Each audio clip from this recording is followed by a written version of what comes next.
2000 চনৰ আগৰ কথা অসমৰ এজন বিশেষ সাংসদ লতাৰ সৈতে জড়িত আছিল এই বিশেষ সাংসদজন আৰু ধনৰ জৰিয়তে তেখেত সাংসদ হৈছিল লিখা পঢ়া বিশেষ নাছিল এই সাংসদজনক লৈ বিভিন্ন মুখৰোচক কাহিনী সেই সময়ত ওলাইছিল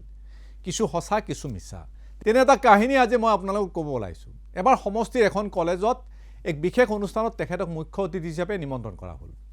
সভা আৰম্ভ হোৱাৰ পূৰ্বে তেখেতক অধ্যক্ষৰ কথাত বহোৱা হ'ল আৰু অধ্যক্ষৰ কথাত সেই সময়ত কলেজখনৰ অন্যান্য শিক্ষকসকল উপস্থিত আছিল বিভিন্ন ধৰণৰ কথা আলোচনা হ'ল বিশেষকৈ কলেজৰ শিক্ষাৰ কথাবোৰ আলোচনা হ'ল অধ্যক্ষৰ কথাতে ওলালে যে সেই সময়ৰ স্নাতক পৰ্যায়ৰ কলেজখনৰ ৰিজাল্টৰ কথা সকলে আক্ষেপ কৰিলে যে শিক্ষাৰ্থীসকলে মেজৰ পাবলৈ সক্ষম হোৱা নাই অৰ্থাৎ সেই সময়ত 40% নম্বৰ পালে মেজৰ পোৱা বুলি ধৰা হয় অধ্যক্ষই সাংসদক আক্ষেপ কৰি ক'লে যে এনে এটা অৱস্থা হ'লে কলেজ কেনেকৈ চলিব যিয়েই নহওক কিছু সময়ৰ পিছত সভা আৰম্ভ হ'ল আৰু সভাত সাংসদৰ ভাষণ দিয়াৰ পাল পৰিল ভাষণ আৰম্ভ কৰি তেওঁ ডাঙৰ ঘোষণা এটা কৰি দিলে এই যে অধ্যক্ষৰ কথা যে আলোচনা হৈছিল সেই আলোচনাৰ আঁত ধৰি তেওঁ ক'লে যে কলেজখনে এটা সাংঘাতিক সংকটৰ দিন পাৰ কৰাইছে অধ্যক্ষ শিক্ষকসকলৰ মন মৰা কাৰণ মই আলোচনাৰ সময়ত এই কথাবোৰ গম পাইছোঁ গতিকে তেওঁ লগে লগে ঘোষণা কৰিলে সভাত যে যিমান টকা লাগে তেওঁ দিব কিন্তু মেজৰটো আনিব লাগে সাংসদৰ এনে ঘোষণাৰ পিছত কলেজ কৰ্তৃপক্ষই হাঁহিবই নে কান্দিব এনেধৰণৰ এটা পৰিস্থিতিৰ সৃষ্টি হ'ল কৌতুক যেন লাগিলেও সেই সময়ত এনেবোৰ বাস্তৱ কাহিনী সংবাদ মাধ্যমত সাংঘাতিকভাৱে চৰ্চা হৈছিল সেইবোৰ বাৰু বহুদিন আগৰ কাহিনী এটা নতুন কাহিনী কওঁ শুনক সৰ্বানন্দ সোণোৱাল চৰকাৰৰ দিনৰ এজন যুৱ নেতাক শক্তি মন্ত্ৰীৰ দায়িত্ব দিয়া হ'ল বিদ্যুৎ উৎপাদন বিতৰণ আদিৰ প্ৰাথমিক জ্ঞানো সেই ডেকা মন্ত্ৰীজনৰ একেবাৰে নাছিল সেই সময়ত বিদ্যুতৰ অপচয় তথা নিজাববীয়াকৈ উৎপাদন আদিৰ পৰ্যালোচনা চলিছিল বিভাগটোত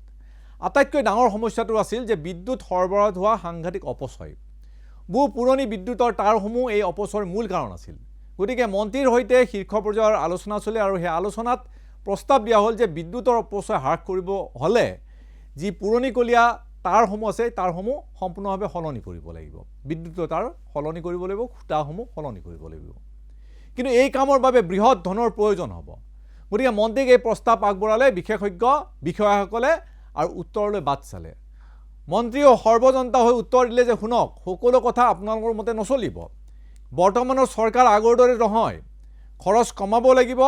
আৰু তাৰ বাবে নতুন নতুন পদ্ধতি ল'ব লাগিব আপোনালোকে অধ্যয়ন কৰিব লাগিব তেওঁৰ প্ৰশ্ন যে তাৰবোৰ সলালে বিদ্যুতৰ অপচয় কেনেকৈ ৰোধ হ'ব যিটো বস্তুত বিদ্যুৎ জমা হয় সেইটোত আপোনালোকে মন কৰক সেইটো সলনি কৰক কথাবোৰ আমিও বুজি পাওঁ আপোনালোকে ট্ৰান্সফৰ্মাৰবোৰ সলনি কৰক এয়া আছিল মন্ত্ৰীৰ কথা সৰু সৰু ট্ৰান্সফৰ্মাৰবোৰ সলনি কৰি সেই স্থানত ডাঙৰ ট্ৰান্সফৰ্মাৰ বহুৱাই দিয়ক তেতিয়া দেখিব বিদ্যুতৰ অপচয় কম হ'ব আৰু বেছিকৈ বিদ্যুৎ তাত জমা কৰিব পাৰিব বিদ্যুতৰ খুঁটা বা তাৰ সলনি কৰি বিদ্যুতৰ অপচয় ৰোধ কৰিব নোৱাৰি আসল বস্তু ধাত দিয়ক গতিকে মন্ত্ৰী সেই ধৰণৰ পৰামৰ্শ দিলে আৰু মন্ত্ৰীৰ ধাৰণা আছিল যে তাৰৰ মাজেৰে বিদ্যুৎ আহি ট্ৰান্সফৰ্মাৰবোৰত জমা হয় আৰু তাৰ পৰা যাক যিমান বিদ্যুৎ লাগে লৈ ল'ব পাৰে মন্ত্ৰীৰ মুঠেও ধাৰণা নাছিল যে বিদ্যুৎ পানী বা তেল আদিৰ দৰে জমা কৰি ৰাখিব নোৱাৰি টেংকত যেনেকৈ পানী জমা কৰিব পাৰি তেল জমা কৰিব পাৰি তেনেকৈ বিদ্যুৎ জমা নহয় এই বিষয়ত মন্ত্ৰীৰ সম্যক জ্ঞানো নাছিল এই দুয়োটা কাহিনী মই এইভাবে ক'লোঁ যে ৰাজনীতিত যেতিয়া অপদাৰ্থ ব্যক্তিৰ প্ৰৱেশ ঘটে তেতিয়া এনেবোৰ পৰিস্থিতিৰ উদ্ভৱ হয় আমাৰ দেশত আইনবিদ কেতিয়াবা বিত্তমন্ত্ৰী হয় উচ্চতৰ মাধ্যমিক উত্তীৰ্ণ ৰাজনীতিবিদ হৈ পৰে শিক্ষামন্ত্ৰী যি মন্ত্ৰীৰ নিৰ্দেশত পৰিচালিত হয় IIT বা IIMৰ দৰে শিক্ষানুষ্ঠান দেশৰ মূল অৰ্থনীতিৰ ঘাটি ৰিজাৰ্ভ বেংক সেই ৰিজাৰ্ভ বেংকৰ গভৰ্ণৰ আমাৰ দেশত ইতিহাসৰ ছাত্ৰ হোৱাও উদাহৰণ আছে মন্ত্ৰী বিধায়ক যেতিয়া অলগদ্ধ হয় তেতিয়া বিভাগ চলাই আমোল আৰু বিষয় প্ৰধানমন্ত্ৰী মুখ্যমন্ত্ৰী আসনত যিকোনো ব্যক্তিক বহাই দিলেও দেশ চলিব কাৰণ তেওঁলোকক পৰিচালনা কৰিবলৈ সহ আমোলা বিষয়া থাকে একেবাৰে নিৰক্ষৰ মন্ত্ৰী এজনকো যদি আন্তঃৰাষ্ট্ৰীয় বিজ্ঞান সন্মিলনলৈকে আপুনি পঠাই দিয়ে আৰু তাত যদি ভাষণ দিবলৈ দিয়ে দেখিব তেখেতে আখৈ ফুটাই দি বিজ্ঞানৰ কথা কৈ আছে কাৰণ সেই ভাষণ প্ৰস্তুত কৰিবলৈ উৰ্বৰ মস্তিষ্কৰ আমোলা জড়িত হৈ আছে এক গতানুগতিক পৰিক্ৰমা কিন্তু ব্যতিক্ৰমী হ'বলৈ ৰাজনৈতিক ব্যক্তিজন শিক্ষিত হ'ব লাগিব নিজৰ ওপৰত ন্যস্ত দায়িত্বৰ গভীৰ জ্ঞান থাকিব লাগিব আমোলাক চলাব পৰা জ্ঞান আৰু অধ্যয়ন লাগিব তাৰ বাবে ৰাজনীতিবিদজন শিক্ষিত হোৱাটো বাঞ্ছনীয় বিৰোধীয়ে হোক বা শাসক পক্ষই হোক প্ৰত্যেকৰে ক্ষেত্ৰত ৰাজনীতিবিদজন যদি শিক্ষিত হয় দেশ আগৰ ফালে আগবাঢ়িব উন্নতিৰ ফালে আগবাঢ়িব আজি আমাৰ দেশৰ ৰেল মন্ত্ৰী অশ্বিনী বৈষ্ণৱৰ যি শিক্ষাগত অৰ্হতা সেয়া সঁচাকৈ ঈৰ্ষণীয় তেখেত IITৰ স্নাতকোত্তৰ ডিগ্ৰীধাৰী তেখেতৰ নেতৃত্বত দেশৰ ৰেল সেৱাই কি পৰ্যায় পাইছে সেয়া আপোনালোকে নিশ্চয় দেখিছে। হাততো ক'ব যে দেশৰ ৰেল সেৱাৰ আমূল পৰিৱৰ্তন হৈছে, বৈপ্লৱিক পৰিৱৰ্তন আহিছে। কাৰণ বৈষ্ণৱৰ কাৰিকৰী জ্ঞানক আমোলাই ফাঁকি দিব নোৱাৰে।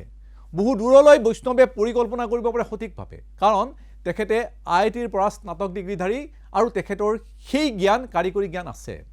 এই সময়ত দেশৰ বিত্তমন্ত্ৰী আছিল ডক্টৰ মনমোহন সিং। দেশৰ গভীৰ অৰ্থনৈতিক সংকটৰ সময়ত ৰাজনীতিৰ বাহিৰত থকা সেই অৰ্থনীতিবিদজনক নিশাটোৰ ভিতৰত মন্ত্ৰী বনোৱা হৈছিল। ৰিজাৰ্ভ বেংকৰ সোণ বিক্ৰী কৰি দেশ চলাব লগা পৰিস্থিতিৰ পৰা উদ্ধাৰ কৰি দেশক সন্মানজনক স্থানত উপস্থিত কৰাইছিল মনমোহন সিঙে। কাৰণ ডক্টৰ মনমোহন সিং কেৱল আমোলাৰ পৰা অৰ্থনীতি বুজিব লগা মন্ত্ৰী নাছিল। আজি যদি ৰাজ্য বা দেশৰ মন্ত্ৰীসকলৰ শিক্ষাগত অৰ্হতালৈ তেখেতসকলক দায়িত্ব দিয়া হয়, দেখিব যে দেশ সলনি হৈ গৈছে। কৃষিমন্ত্ৰীজন যদি কৃষিৰ স্নাতক বা স্নাতকোত্তৰ ডিগ্ৰীধাৰী হয়, দেখিব কৃষি ক্ষেত্ৰত সাংঘাতিক পৰিৱৰ্তন হৈছে। তেতিয়া দেখিব কৃষিত উন্নত প্ৰযুক্তি সংযুক্ত হৈছে। শক্তি বিভাগৰ মন্ত্ৰী যদি এজন অভিযান্ত্ৰিক স্নাতক হয়, তেতিয়াহ'লে দেখিব যে সেই বিভাগ আগৰ ফালে আগবাঢ়ি গৈছে, বৈপ্লৱিক পৰিৱৰ্তন আহিছে। যিসকল চিকিৎসকে ৰাজনীতিত ভৰি দিছে, তেনে চিকিৎসকক যদি স্বাস্থ্য বিভাগৰ দায়িত্ব দিয়া হয়, নিশ্চিতভাৱে অন্য কৰাতকৈ তেওঁ অন্য ধৰণে পৰিৱৰ্তন আনিব বিভাগটোত। এনেবোৰ কাৰণত ৰাজনীতিত শিক্ষিত মানুহ লাগে। আজি ডক্টৰ জ্ঞানশ্ৰী বৰা বা আয়ুস্মিতা ডেকাৰ দৰে উচ্চ শিক্ষিত ব্যক্তিক লৈ বিভিন্ন ধৰণৰ আলোচনা চলিছে। ডক্টৰ জ্ঞানশ্ৰী বৰাই কিয় শিক্ষকতাৰ দৰে চাকৰি বাদ দি পেলাই ৰাজনীতিলৈ আহিল বুলিও বহুতে প্ৰশ্ন কৰিছে।